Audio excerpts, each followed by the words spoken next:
ওয়ালাইকুম। আজকে এই মেশিন জাম, এই যে জুকি মেশিন দেখছেন অরিজিনাল জাপানি জুকি মেশিন, এই মেশিন জাম। তো আজকে এই মেশিন মেরামত করানো দেখাবো ইনশাল্লাহ।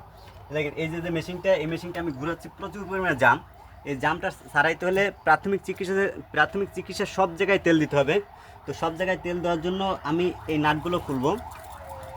এই নাটগুলো খুলে যত পয়েন্ট আছে সব জায়গায় তেল দিতে হবে এবং আস্তে আস্তে টাকাইতে হবে। এরপর দেখতে হবে আমার সেটিং ঠিক আছে নাকি। সেটিং যদি ঠিক না থাকে এরপর সেটিং ঠিক করতে হবে। তো এই যে আমি নাট খুলতেছি, তো এই দেখতে পাচ্ছেন এই যে এইখানে এই পাশে খোলা হয়ে গেছে। এখন কী করতে হবে, এখন এই ভিতরে যত পয়েন্ট আছে সব পয়েন্ট আমি তেল দিয়ে দেবো। তেল দিব এবং আস্তে আস্তে ঘুরে দেয়, এত জাম যে টোটালি একটু ঘোরেও না। এই যত পয়েন্ট আছে সব জায়গায় তেল দিব, কোন জায়গায় বাদ রাখা যাবে না, সব জায়গায় প্রচুর পরিমাণে তেল দিতে হবে। তেল ছাড়াই মেশিন জাম ছাড়াবে না, প্রচুর পরিমাণে তেল দিতে হবে এবং আস্তে আস্তে টাকাইতে হবে।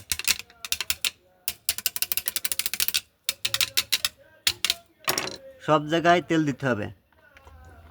তো এই জায়গায় আবার তেল দেবো। এখন কি পয়েন্ট, এখন এই যে এই পয়েন্টটা আসি, এখন এই মুখটা খুলবো। মুখটা দেখছেন, মুখটা প্রায় খোলা হয়ে যাচ্ছে।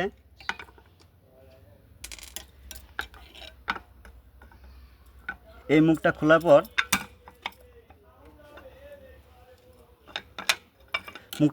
এই সব জায়গায় আবার তেল দিয়ে দিতে হবে। প্রতিটা পয়েন্টে তেল দিতে হবে, প্রতিটা পয়েন্টে তেল দিয়ে পুরো ভিজাই দিতে হবে। প্রতিটা পয়েন্টে সব জায়গায় তেল দিতে হবে, সব জায়গায়। দেখতে পাচ্ছেন যে কী পরিমাণ তেল দিচ্ছি, সব জায়গায় তেল দিতে। দেখেন এখনও কিন্তু জাম ছাড়েনি, এই যে প্রচুর। এই মেশিনটা অনেক দিন যাবৎ থোয়া, যার কারণে প্রচুর পরিমাণে জাম হয়েছে। চাকা বিন্দু পরিমাণ চাকা ঘোরে না, তো আমার এইটা হয়ে গেলে এখন কী করতে হবে, এখন আমি মুখ খুলবো, দেখবো যেইখানে জাম আমি সেইটা খুলবো।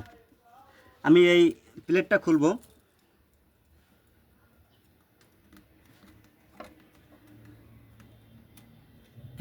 প্লেটটাও খোলা হয়ে যাচ্ছে। আমি যেইখানে প্রয়োজন সব পার্টসটাতে খুলে ফেলতে হবে।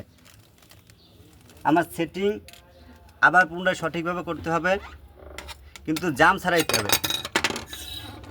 এখানে দেখা যাচ্ছে এই যে প্লেটটা যদি আমি উঠে ফেলি, এই যে দাঁত দেখা যাচ্ছে, তো দাঁতটা খোলার আমি প্রয়োজন মনে করতেছি না। যে এইখানে এই যে দাঁতটা দেখছেন, দাঁতটা একটু লুজ, তো দাঁত আমি টাইট দিয়ে দিই।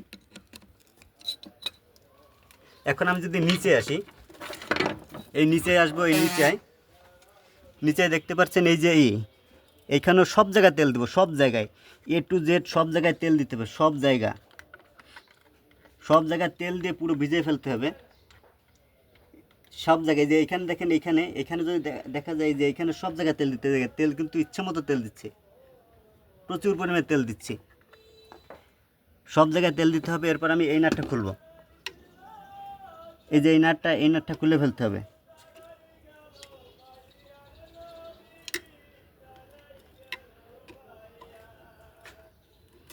এই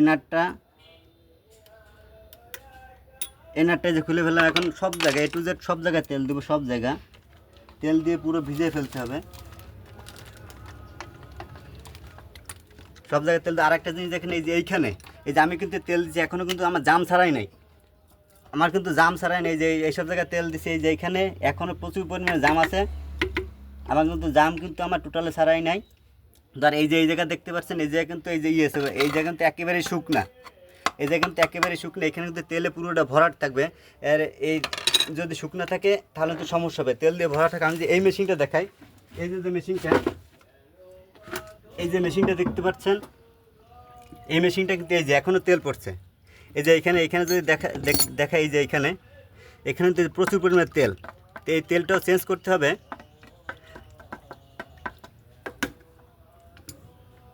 তো ওই মেশিনও সব জায়গায় তেল দিতে হবে এবং নিচেই তেল দিতে হবে, ক্লিয়ারভাবে তেল দিতে হবে। তো সর্বশেষ বলবো যে এই মেশিন যেইখান থেকে কেনেন না কেন, এই মেশিন এক নম্বর জাপানি ঝুঁকি মেশিন কিনবেন। এক নম্বর জাপানি ঝুঁকি মেশিন কিনলে প্রথমত মেশিনের শব্দ থাকবেন এবং সারাইতে হলে সহজেই সারানো যাবে। এবং যদি 2 নম্বর মেশিন কেনেন, 2 নম্বর মেশিনে বিভিন্ন রকমের সমস্যা হয়। 2 নম্বর মেশিনে সারাইতে আনলেও অনেক সময় পার্সপাতিতে খায় না, অনেক সময় পার্সপাতিতে মেলে না, যার কারণে আমাদের বিভিন্ন রকম সমস্যা হয়। এবং 2 নম্বর মেশিনে বিভিন্ন রকমের সমস্যা দেয়। এই জন্য যেইখান থেকে কিনবেন 1 নম্বর জাপানি মেশিন কিনবেন, এই জুকি 1 নম্বর জাপানি মেশিন কিনবেন। আমার কাছ থেকে মেশিন কিনতে হবে এমন কোনো কথা না। আপনি যেইখান থেকে মেশিন কেনেন না কেন, 1 নম্বর 1 নম্বর মেশিন কিনবেন। ভালো থাকবেন, আসসালামু আলাইকুম।